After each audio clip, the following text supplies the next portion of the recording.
is the wealthiest spot on this planet is not the diamond mines of South Africa. It's not the oil fields of Iran or Iraq. It's not the uranium mines of the Soviet Union. It's not the oil wells of Iraq. The wealthiest spot on this planet is not the sea food of the oceans, but the wealthiest spot on this planet is right in your neighborhood. It's the cemetery. If I could mine the cemetery like you mine gold, I would be the wealthiest man on the planet. Why is the graveyard so wealthy? Why is there so much treasure in the cemetery? Why? Because buried in the cemetery are dreams that were never fulfilled, books that were never written, ideas that never became reality, visions that were never manifested. There in the graveyard are paintings that were never painted, songs that were never written, books that we'll never read. In the cemetery are great manufacturing plants that were never built. In the cemetery are sermons that were never preached. The cemetery is pregnant with unused success.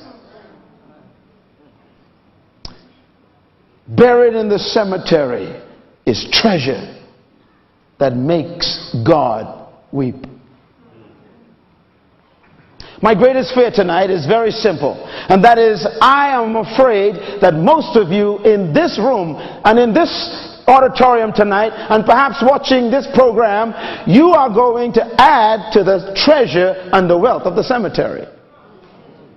And that makes me very sad, because buried inside of you are dreams that you still carry, ideas that God planted in your heart that you still haven't done yet, paintings that you've been planning to paint, and books you've been thinking about writing, and paintings you keep procrastinating about. And what I'm so concerned about is we'll never see your painting.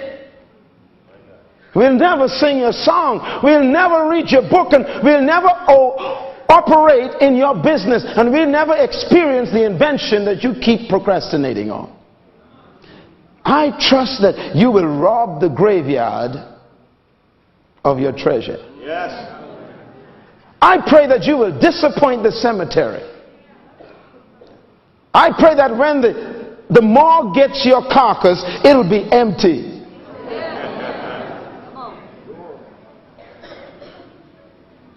Treasure. What do you call this massive treasure that's in every cemetery?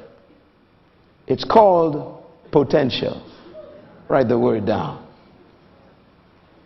Potential. Everybody say it. Potential. Say it one more time. Potential. Why is this called potential? Well, potential, I want to define it for you one more time. Potential is untapped power. Potential is unused ability. Are you ready? Potential is dormant strength. Potential is hidden power. Potential is all you could be but you haven't become yet. Potential is how far you can go in life but you haven't gone yet. Potential is who you really are but we haven't seen you yet. Potential is everything you could be but you haven't become it yet. Potential is all you can do but you haven't done yet. In essence, potential is never what you've done. Please make a note of that. Potential is never what you've done. It's always what you could do, but you haven't done yet. In essence, whenever you've done something, it's no longer your potential. Therefore, potential is everything that is yet unused, that is still within you. I am convinced that God has buried in every human being, all 5.2 billion of us, treasure that is yet to be tapped. Let's put it this way. If potential is not what you've done, but what you could do, then whatever you've done is no longer your potential. Therefore, you should never be impressed by what you've done, because if you are impressed by what you've done, it'll stop you from doing what you could do. The greatest enemy of progress is your last success. The greatest threat to moving ahead is getting excited about where you are. Whenever you feel like what you've done is the best you could do, you just died. Come on.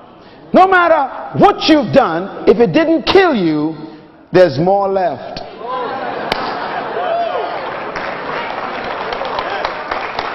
As long as you're breathing, God got something else left inside. Until you are gone, you're still pregnant.